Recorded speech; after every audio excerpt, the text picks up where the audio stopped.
Hi, everybody. So I am here, teachers, to show you a great resource that I took a PD on. It's called teachingbooks.net. So I'm going to share it with you right now.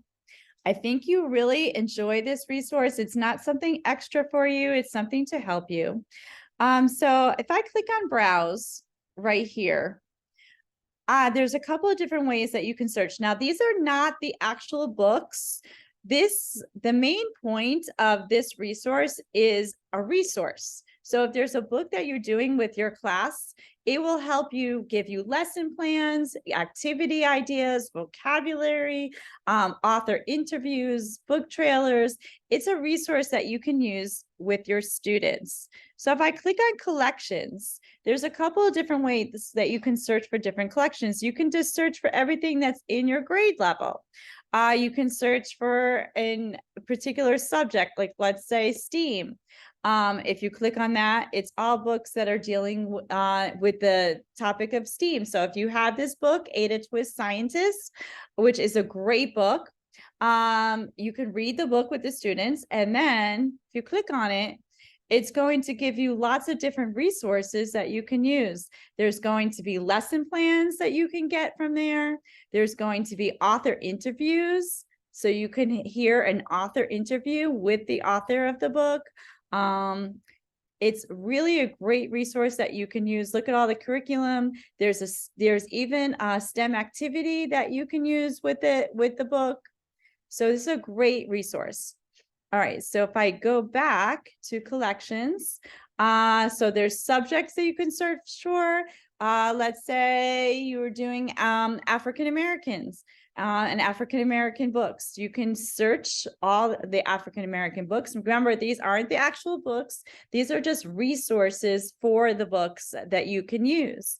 And you can limit it even more by grade level. So if you pick your grade level and limit that way, of course, there's not going to be the same book for first grade as you would use for middle school.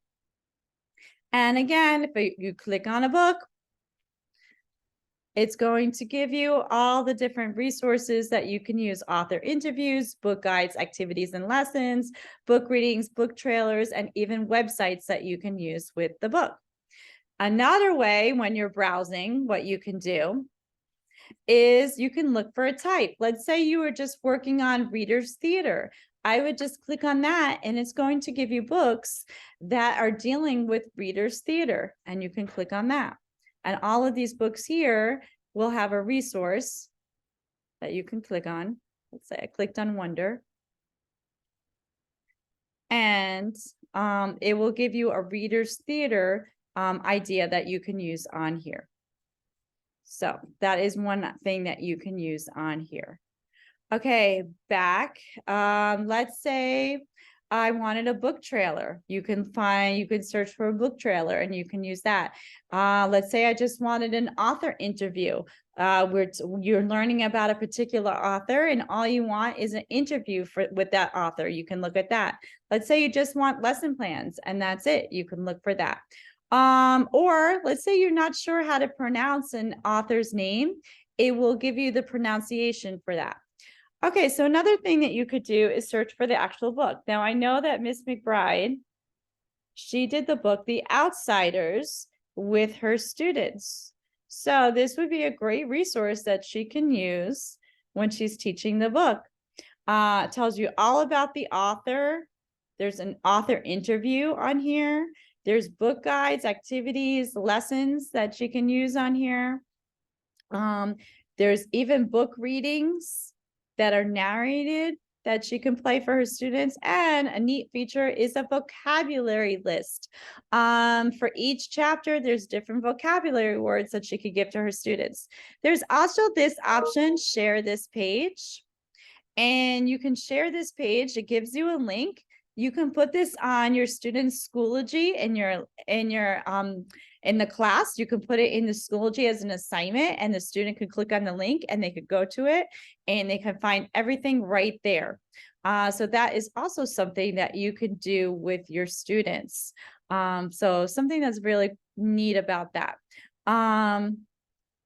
There's a jigsaw puzzle. So you can make a puzzle with the book. And another thing that you could do is that you can create a word search. So let's say you want to do a word search with your students on the book, you can create a word search with it. Again, like I told you, these aren't the actual books. They're just a resource for a book, a novel that you're doing with your students to help you with lesson plans, author interviews, book activities with the book. So these aren't the actual books. However, there are some books on here that are complete, that you can, right here, complete book reading collection, and I can make a list of this and send this to you. These are books that are actually the whole book. So you can click on it. Again, you can filter it by curriculum area, by genre, by grade level, and you can find it in here. So these are actual books that you can, these are the actual books, but the other ones are just a resource. So here you can find a complete video reading of the book. So let's say you wanted to pick this book. This one would give you a complete reading book. And teachers, I can give you a list of all the books that are the complete books, but it's great. And again, you still have all the resources, the websites that you can use for the books.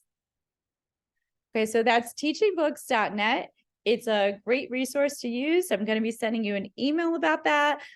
It's not something extra. This is actually something to help you in your classroom, because sometimes you're reading a novel with your students and you're like, okay, where do I start? What do I do? And this basically just gives it all to you, gives you the foundation, like, oh, this is what I do. So it's really a great resource that you can use with your students. I hope you enjoyed. And if you have any questions, just send me an email. Thank you, everyone.